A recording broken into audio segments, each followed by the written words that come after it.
Doctor Babasaheb Ambedkar यांनी लिहिलेलं riddles in Hinduism, Hindu धर्मातील विरोधाभास, हे त्यांचं अत्यंत विचारप्रवर्तक आणि वादग्रस्त असं लेखन आहे. हे पुस्तक त्यांनी जिवंत असताना पूर्ण केलं होतं, परंतु त्यांच्या निधनानंतर बराच काळ ते अप्रकाशित राहिलं आणि अखेर 1987 साली मरणोत्तर प्रकाशित करण्यात आलं.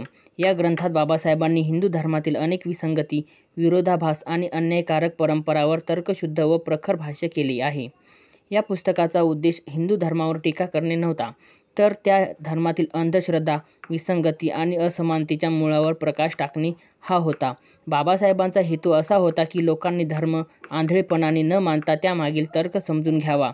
त्यांनी धर्माला आंधळ्या श्रद्धेचा नव्हे, तर तर्क, विचार आणि नैतिकतेचा विषय मानलं. रिडल्स इन हिंदुइझम या ग्रंथात बाबासाहेबांनी हिंदू धर्मातील आणि देवतांबद्दलच्या कथातील अनेक विरोधाभास दाखवून दिले. उदाहरणार्थ, त्यांनी राम आणि कृष्ण या देवतांच्या आचरणाविषयी प्रश्न उपस्थित केले. त्यांनी विचारलं की राम जर आदर्श राजा होता, तर त्याने निष्पाप सीतेला वनवास का दिला? कृष्ण जर धर्मरक्षक होता, तर त्यांच्या जीवनात नैतिकतेचा अभाव का दिसतो? अशा अनेक प्रश्नांद्वारे त्यांनी लोकांना विचार करायला भाग पाडलं. बाबासाहेबांनी सांगितलं की हिंदू धर्म हा अनेक वेळा न्याय आणि समानतेच्या मूलभूत मूल्यांना विरोधात उभा राहतो.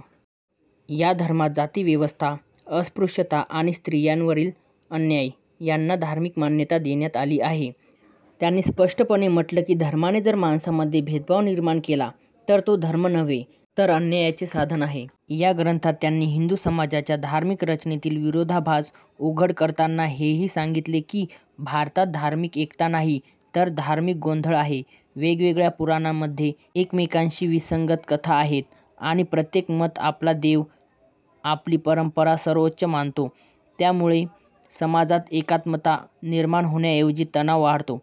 त्यांनी या पुस्तकात धर्माचा पुनर्विचार करण्याची गरज अधोरेखित केली. त्यांनी म्हटलं की खरा धर्म तोच जो मानवतेचा आदर करतो, विचार स्वातंत्र्य देतो आणि समानतेला प्रोत्साहन देतो. हिंदू धर्मातील रूढी आणि परंपरांना आंधळेपणाने पाळणे हे समाजाच्या प्रगतीसाठी घातक आहे, असं त्यांचं मत होतं. रिडल्स इन हिंदुइझम प्रकाशित झाल्यानंतर त्यावर मोठा वाद निर्माण झाला. काही धार्मिक नेत्यांनी या पुस्तकावर आक्षेप घेतला, पण अनेक विद्वानांनी याला तर्कशुद्ध विश्लेषणाचा नमुना म्हटलं. बाबासाहेबांनी धर्मावर प्रश्न उपस्थित करून समाजाला विचार करण्याची नवी दिशा दिली. त्यांनी दाखवून दिलं की धर्म हा माणसाच्या विकासासाठी असतो, त्यांच्या गुलामीसाठी नाही. थोडक्यात सांगायचं तर रिडल्स इन हिंदुइझम हा ग्रंथ म्हणजे धर्मातील अंधश्रद्धेविरुद्धचा वैज्ञानिक दृष्टिकोनाचा घोषवाक्य आहे. बाबासाहेबांनी या पुस्तकातून समाजाला विचार, तर्क आणि मानवतावाद याचा धडा दिला. त्यांनी सांगितलं की धर्म जर न्याय, समता आणि करुणा शिकवत नसेल,